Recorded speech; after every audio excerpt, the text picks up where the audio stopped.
नमस्कार दोस्तों, पिछले वीडियो में मैंने आपको ये बताया था कि नेपाल के प्रधानमंत्री श्री केपी शर्मा ओली और भारत के रॉ के प्रमुख श्री सामंत गोयल के बीच कुछ बातें हुई थी।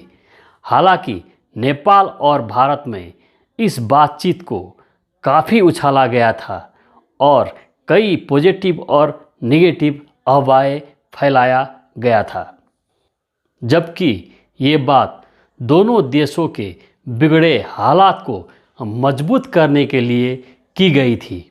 इस बात के दौरान मैंने आपको यह भी बताया था कि नेपाल के प्रधानमंत्री केपी शर्मा ओली ने नेपाल के राष्ट्रीय हित के लिए बहुत सारे काम कर चुके हैं।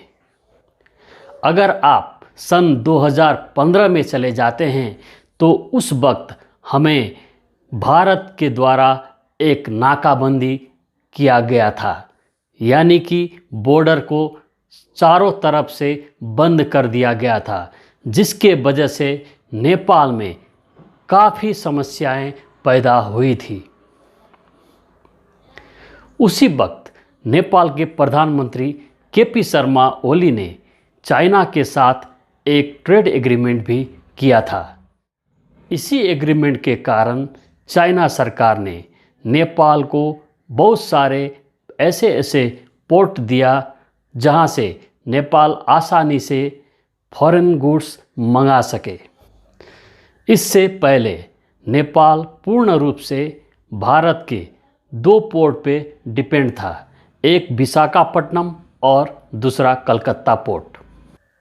इसके अलावा नेपाल के पास कोई तीसरा बंदरगाह नहीं था जहां से वो सामान मंगा सके। इसी काम को देखते हुए नेपाल की जनता प्रधानमंत्री केपी शर्मा ओली को राष्ट्रवादी नेता के रूप में बयां करते हैं।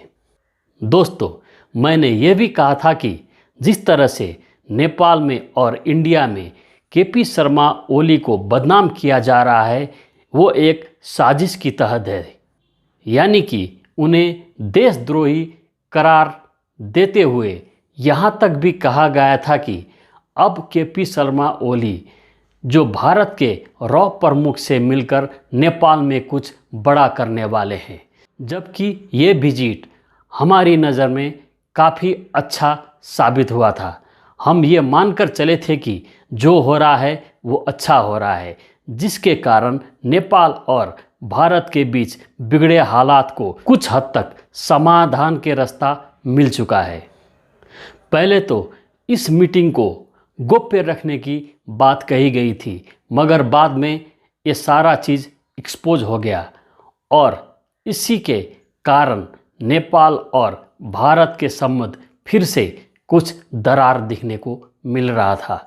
मगर ये सरासर गलत बात है।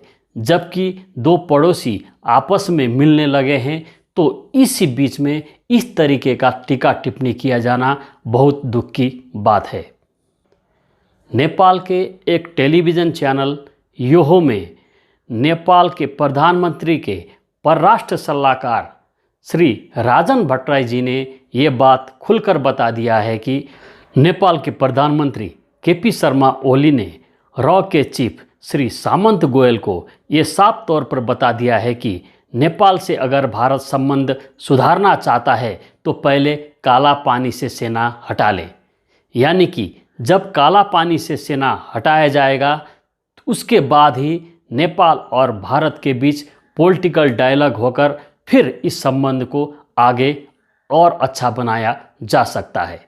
दोस्तों, मैंने पहले भी ये कहा था कि कोई भी काम का शुरुआत होने से पहले अगर उसको नेगेटिव एस्पेक्ट से देखा जाए तो ये बात गलत है। हमें इस बात को अपनी अच्छी नज़रिया से देखना होगा।